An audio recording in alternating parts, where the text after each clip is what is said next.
She was taught humans eat their mates, so why did she still trust me? Part 1. First contact gone wrong. Captain Marcus Kane switched off the distress beacon and cursed under his breath. 3 weeks of deep space patrol, a busted hyperdrive, and now this an alien vessel dead in space, broadcasting what his translator could only interpret as prayers to their gods. The sleek crystalline ship hung motionless against the star field, its bioluminescent hull pulsing weakly like a dying heartbeat. His bridge crew exchanged nervous glances. Lieutenant Torres, his communications officer, had been trying to establish contact for the past hour with no success. The alien vessel's only response was that haunting prayer loop, repeating endlessly in a language that sounded like wind chimes. Caught in a storm, sir, Torres called out, her voice tight with concern. I'm detecting a single life sign aboard their vessel, humanoid, but the biosignature is unlike anything in our databases. Marcus studied the tactical display. The alien ship was clearly damaged, its power systems failing. Whatever had happened to them, they were dying out here in the void. His military training screamed caution. First contact protocols demanded backup, proper diplomatic channels, weeks of preparation.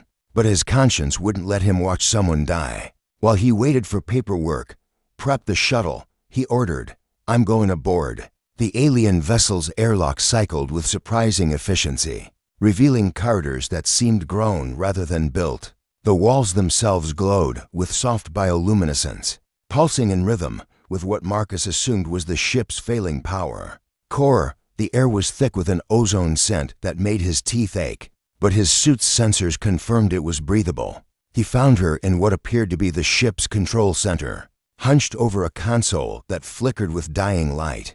She was beautiful in an otherworldly way, tall and slender, with skin that held the same luminescent quality as her ship's walls. Her hair cascaded like liquid silver, and when she turned at his approach, her eyes blazed with the deep purple of nebulae. The moment she saw him, she scrambled backward, pressing herself against the far wall. Her hand moved to what was clearly a weapon, though it trembled as she pointed it at him. Stay back, flesh-eater, she said in accented but clear standard, her voice carrying harmonics that resonated in his chest. I know what you are. I know what you do to those you capture. Marcus raised his hands slowly, keeping his voice calm and steady. Easy there. I'm here to help. My name is Marcus Kane, captain of the Earth vessel Defiance. Your ship is dying, and so are you if we don't get you medical attention. Her grip tightened on the weapon. Lies. The histories are clear about your kind's appetites. You consume the flesh of those you claim to protect. Before Marcus could respond, her ship shuddered violently. Emergency lights bathed everything in harsh red, and a computerized voice began counting down in her musical language. Whatever was wrong with her vessel, they were running out of time. Look, Marcus said urgently, I don't know what histories you're talking about, but right now your ship is about to become a very expensive piece of space debris. Come with me, and we can sort out the misunderstanding later. She stared at him for a long moment, fear and desperation warring in her purple eyes. The countdown reached what sounded like 10 seconds. With a sob that might have been resignation or relief, she holstered her weapon and ran toward him. Marcus caught her hand and pulled her toward the airlock, his shuttle's engines already spinning up for emergency extraction. As they cleared the alien vessel's docking bay, her ship's power core finally gave out, leaving nothing but dark metal drifting in space. Safe aboard his shuttle, Marcus finally got a good look at his unexpected passenger. She was huddled in the co-pilot's seat, her luminescent skin flickering like a candle in the wind. Her breathing was shallow, and he could see the exhaustion in every line of her body. What's your name? He asked gently. Zephyr of the Ninth Fleet, she whispered. Navigator of the deep roots, keeper of the star paths. She looked up at him with those incredible eyes, and soon to be consumed by the monster who saved my life. Terrible truth. Back aboard the Defiance, Marcus watched through the medical bay's observation window as Dr. Holloway ran his scans. Zephyra lay unconscious on the bio bed, her skin's natural glow providing the only light she seemed comfortable with. The medical readings showed severe malnutrition and exhaustion, but nothing immediately life-threatening. She'll recover, Holloway said, joining Marcus at the window. Whatever she's been through, it's been rough. I guess she's been alone on that ship for weeks, maybe months. Marcus nodded, his mind still reeling from her reaction to his presence. The fear in her eyes hadn't been the usual wariness of first contact. It had been the terror of someone facing what she believed to be certain death. Doc, run a full cultural analysis on anything we pulled from her ship's database. I need to understand what she meant about flesh eating. When Zafira awakened hours later, Marcus was sitting beside her bed reading from a data tablet. The cultural analysis had been illuminating and deeply disturbing. Her people, the Velter, had encountered humans before 60 years ago during the early expansion period. Those encounters had gone badly. You're still here, she said softly, struggling to sit up. I thought you would have begun the preparation rituals by now. What preparation rituals? Marcus asked, though he suspected. He already knew the answer. The tenderizing process, the flavor enhancement procedures. Her voice was matter of fact, resigned. The archives are quite specific about human mating customs. You consume the female after coupling, absorbing her life essence to strengthen your own. Marcus set down the tablet and leaned forward. Zafira, I need you to listen very carefully. Humans do not eat their mates. We don't eat other sapient beings at all. Whatever your archives say about human mating customs, they're wrong. She stared at him with obvious disbelief, but the recordings were taken out of context by people who didn't understand human speech patterns. Marcus activated his tablet, showing her the cultural analysis his team had compiled. Look at this, a recording from the first contact mission 60 years ago. The holographic display showed a young human marine, clearly intoxicated, grinning at the camera. I tell you what, Sarge, if I had one of those Velter beauties here right now, I'd eat her up. They're supposed to taste like heaven. Zafira flinched at the recording, but Marcus continued. The soldier wasn't being literal. I could eat you up is a human expression of attraction. It means someone is so appealing that you want to show them intense affection.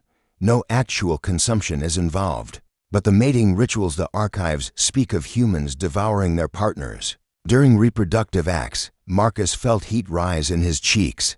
That's also metaphorical. Human physical intimacy can be intense, but nobody gets hurt. Both partners survive and, if we're doing it right, enjoy the experience thoroughly. Zafira was quiet for a long moment, processing this information. When she finally spoke, her voice was small and uncertain. You mean the consumption is not literal? Not even slightly, Marcus confirmed. Humans form pair bonds based on emotional connection, mutual attraction, and compatibility. Our mating rituals involve a lot of talking, getting to know each other, and eventually physical intimacy that's pleasurable for both parties. The only thing that gets consumed is maybe some chocolate and wine. Chocolate? Zafira tilted her head curiously. Marcus smiled and reached into his personal kit, pulling out an emergency ration bar that was considerably better than standard issue. This is chocolate on Earth. Giving chocolate to someone you're attracted to is a traditional gesture of affection. He broke off a piece and offered it to her. Zafira stared at the dark square as if it might explode, then tentatively took it between her fingers. The moment it touched her tongue, her eyes widened, and she made a soft sound of pleasure that made Marcus's pulse quicken. It's incredible, she breathed, rich and complex, and she looked up at him with wonder. This is how humans court, with substances that make one feel so alive. Sometimes, Marcus said, trying to ignore the way her reaction to the chocolate was affecting him. Though usually there's more talking involved, getting to know each other, sharing stories about our lives, our hopes and dreams. Zafira set the remaining chocolate aside and studied his face intently. Then tell me a story, Marcus Kane. Tell me who you are beneath the uniform and the Starship Command. Something in her tone, in the way she said his name, made Marcus want to be completely honest with her. I wasn't always a ship's captain, he began. I grew up on a mining colony on the edge of human space. My parents died in a reactor accident when I was 16, and I joined the military because I had nowhere else to go. And now I command a ship full of people I'd die to protect, exploring space and trying to make first contact situations go better than they have in the past. He met her purple eyes, trying to build bridges instead of burning them. Zafira was quiet for a moment, then reached out and took his hand. Her skin was warm and incredibly soft, with a texture unlike anything human.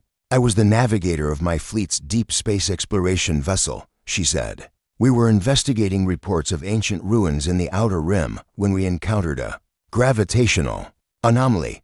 My ship was pulled in, damaged beyond repair. I've been drifting for 3 months, watching my systems fail one by one." "And now," Marcus asked, unconsciously echoing her earlier question, "now I'm aboard a human vessel, discovering that everything I believed about humans was wrong."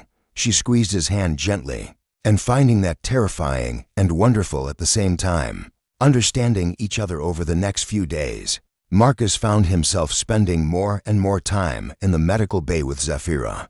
What had started as diplomatic courtesy had evolved into something much more personal. She was recovering quickly, her natural luminescence growing stronger, but she seemed reluctant to leave the safety of the medical bay. Dr. Holloway had declared her fit for light duty, but Zafira still flinched whenever other crew members entered the room. Her fear of humans ran deeper than intellectual misunderstanding. It was bone-deep conditioning that would take time to overcome. "Tell me about your people," Marcus said during one of their conversations. They were sharing another meal, and he'd been introducing her to various human foods. Her reactions ranged from delighted surprise to polite bewilderment. "The Velter are an old race," Zafira said, picking delicately at what Marcus had described as pasta. "We've traveled the stars for over 10,000 years, mapping the deep routes between galaxies. We're explorers by nature, always seeking new worlds and new knowledge." Marcus noted. "You keep talking about your people in past tense." Zafira's glow dimmed slightly. "The Velter population has been declining for centuries.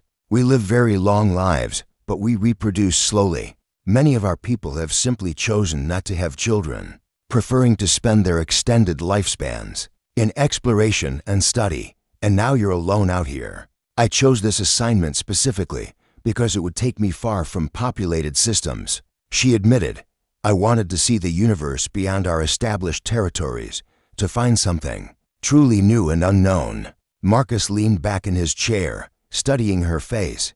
"And instead you found humans, who you'd been taught were monsters." "Yes," Zafira met his eyes, "but now I'm beginning to think the real monsters were the ones who taught us to fear without understanding." Their conversation was interrupted by an urgent chime from the bridge communicator. Lieutenant Torres's voice crackled through the speaker. "Captain, to the bridge immediately. We're receiving a priority transmission from Velter." "High Command."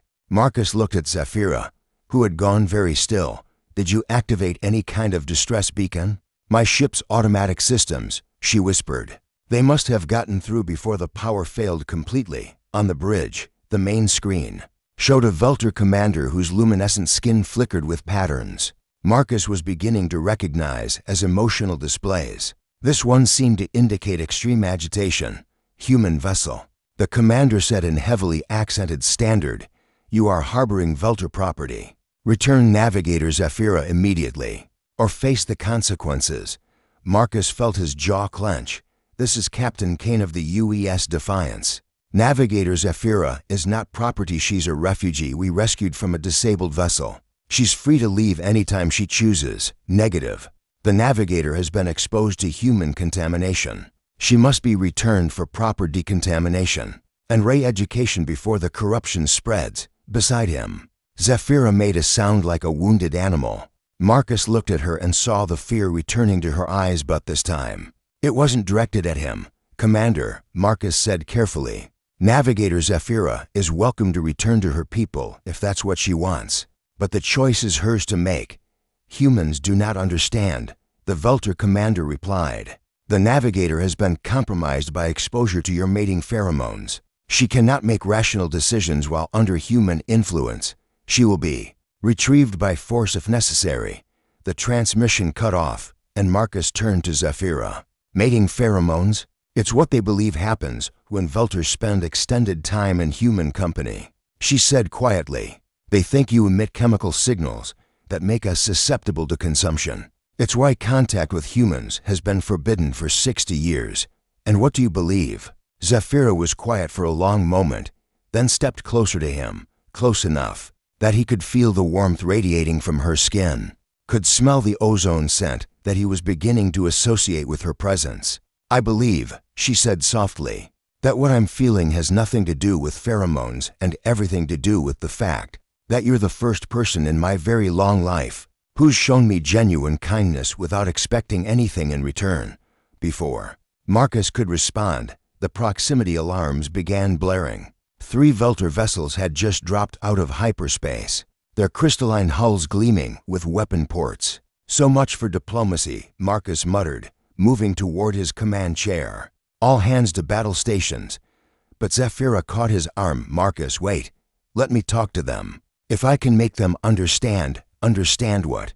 That their navigator has been compromised by human pheromones. Marcus shook his head. They've already made up their minds about what's happening here.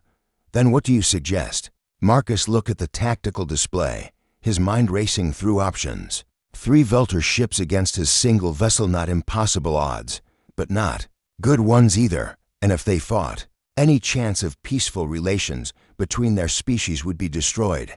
I suggest, he said finally, that we show them exactly how humans treat those they care about. The choice lead Velter vessel moved into attack position, its crystalline hull pulsing with aggressive color patterns. Marcus had ordered a red alert, but kept his weapons powered down for now. On the main screen, the Velter commander's image flickered with barely contained hostility. Human captain, the commander said, you have 30 of your time units to surrender the navigator. If you refuse, we will board your vessel and take her by force. And if she doesn't want to go? Marcus asked. The navigator's wants are irrelevant. She has been compromised by human influence and cannot make rational decisions. Marcus looked at Zafira, who stood beside his command chair. Her luminescence had taken on new patterns, swirling, complex designs that seemed to pulse with her heartbeat. He was beginning to understand that Velter skin patterns were more than just emotional displays. They were a form of communication as complex as spoken language. Commander Thalon, Zafira said, addressing the screen directly, I am Navigator Zafira of the 9th Fleet, and I speak with full authority of mind and spirit. I have not been compromised by human influence. I have been enlightened by human kindness. The commander's patterns shifted to what Marcus recognized as dismissal. You see, the corruption speaks through her. She defends the very beings who would consume her. Then let me prove it, Zafira said suddenly. She moved to the front of the bridge, positioning herself directly in front of the main screen. Commander, if humans truly consume their mates, as our archives claim, then why am I still alive? Because they have not yet completed their mating rituals with you. Zafira's patterns shifted to something Marcus couldn't interpret, but the gasps from the Velter bridge suggested it was significant. Commander Thalon, I hereby formally challenge the historical accuracy of our human archives under the right of Navigator's truth. The right of Navigator's truth. Marcus had read about it in the cultural files. It was an ancient Velter tradition that allowed navigators to dispute official records, based on direct observation and experience. It hadn't been invoked in over 1,000 years. Navigator, Commander Thalon said slowly, you cannot be serious. The right of truth requires me to present evidence that our historical records are inaccurate and to submit to judgment by combat if my evidence is rejected. Zafira's patterns had shifted to something Marcus was learning to recognize as determination. I am prepared to do both, Zafira, Marcus said quietly. What exactly are you proposing? She turned to him, and he saw something in her purple eyes that made his breath catch, not fear or resignation, but hope. Marcus, Kane of Earth, I formally request that you participate in a human mating ritual with me, before the eyes of my people, so that they may witness the truth of human nature. The bridge went dead silent. Even the Velter commander seemed stunned into speechlessness. A mating ritual, Marcus repeated carefully. I mean whatever it is that humans actually do when they bond with someone they care for, Zafira said, not the consumption and death our archives describe, but the real human custom. Marcus felt every eye on the bridge focused on him. His crew was professional enough not to react visibly, but he could sense their tension. This was far beyond any first contact protocol ever written. "Commander Thalon," Marcus said, addressing the screen, "if Navigator Zephyra survives a human mating ritual survives and thrives, will you accept that your archives are incorrect?" The Velter commander's patterns shifted through several configurations before settling on something that looked like reluctant acceptance. "If the Navigator survives what our histories say should kill her, then yes, we will reassess our understanding of human nature. And if she doesn't survive, then we will know the truth of human monsters, and we will act accordingly." Marcus turned to Zephyra, who was watching him with an expression of complete trust. The woman who had been terrified of him just days ago was now willing to stake her life on his character. "Are you sure about this?" he asked quietly.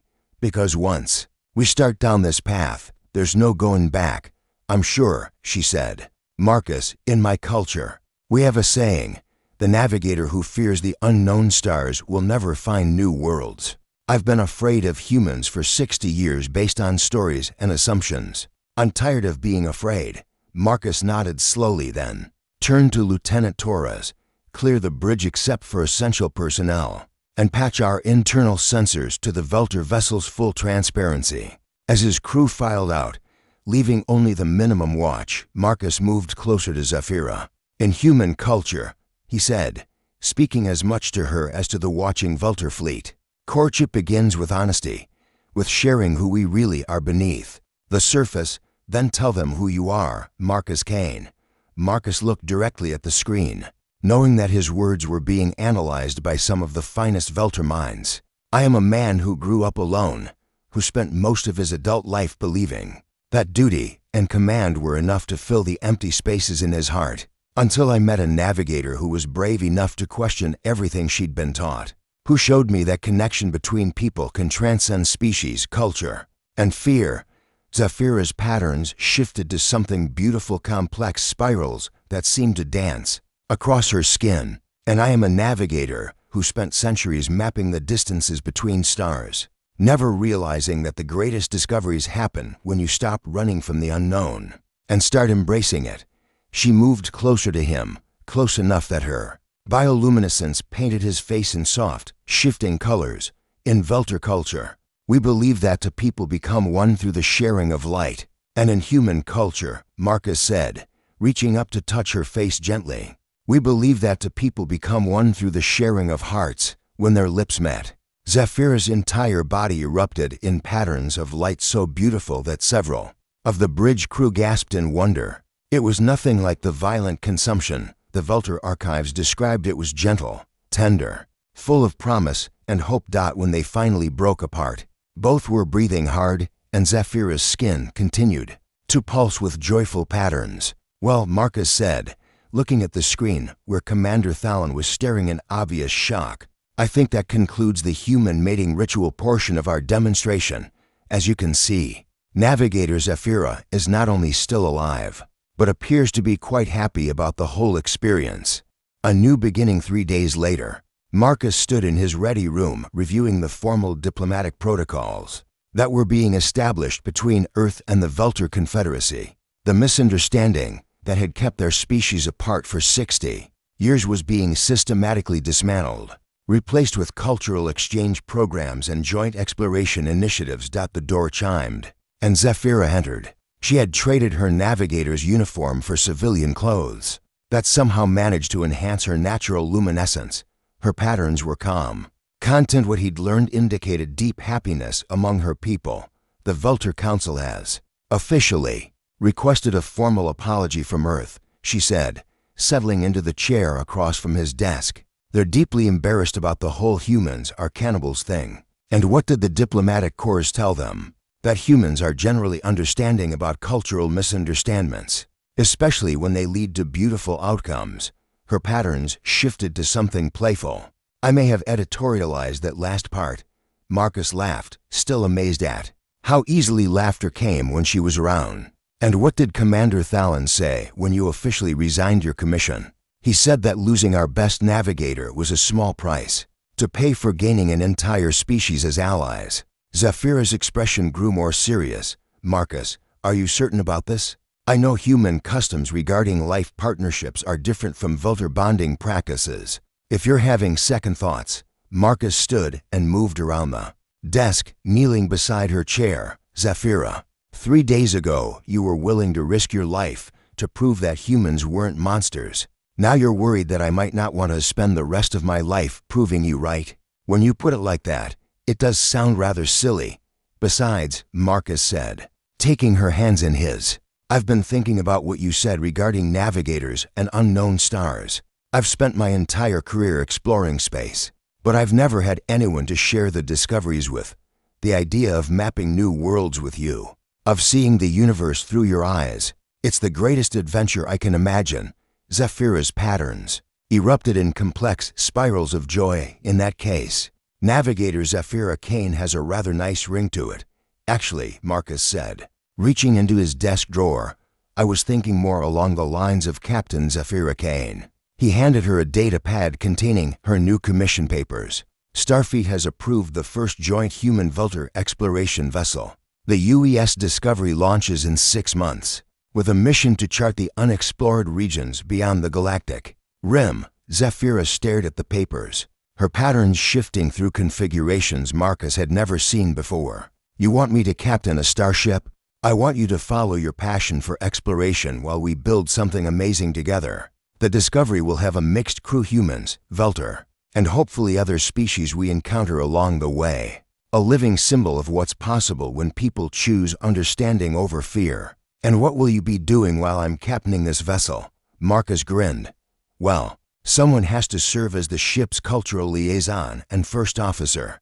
I figure I'm qualified, having successfully completed a mating ritual with the captain. Zephyra laughed, the sound like crystal chimes in a gentle wind. Marcus Kane, you are absolutely incorrigible. Is that a yes, Captain? Instead of answering with words, Zephyra stood and pulled him into a kiss that made her entire body flare with bioluminescent joy. When they broke apart, she pressed her forehead against his in what he'd learned was a vulture gesture of deep affection. Yes, she whispered, to all of it, the captaincy, the marriage, the adventure of building something new together. Marcus held her close, marveling at how completely his life had changed. A week ago, he'd been a career officer content with routine patrols and standard procedures. Now he was engaged to an alien navigator, about to embark on humanity's first joint interspecies exploration mission. You know, he said thoughtfully, our children are going to have some interesting bedtime stories. Zephyra's patterns shifted to something that was definitely mischief. Oh, I think we can do better than bedtime stories.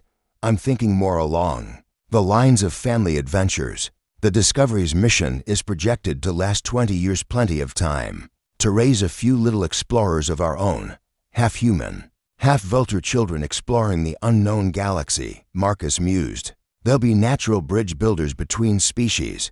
They'll be whatever they choose to become. Zephyra corrected gently, just like their parents chose to become something more than what they were before they met. As if summoned by their conversation about the future, Lieutenant Torres's voice came over the comm system. Captain Kane to the bridge. We're receiving a transmission from the Discovery construction facility. They want to discuss crew quarters specifications for families. Marcus and Zephyra looked at each other and burst into laughter. I guess word travels fast in Starfleet, Marcus said. Then we'd better get to the bridge, Captain, Zephyra said, straightening his uniform with mock seriousness. We have a future to plan. Hand in hand, they walked toward the bridge together, no longer a human captain and an alien navigator, but partners preparing to write the first chapter of a new kind of story. The kind where understanding triumphs over fear, where love bridges the gaps between species, and where the greatest adventures are always shared. Behind them, through the Ready Room's viewport, the stars waited in infinite possibility, ready to be explored by those brave enough to reach for them together. The end.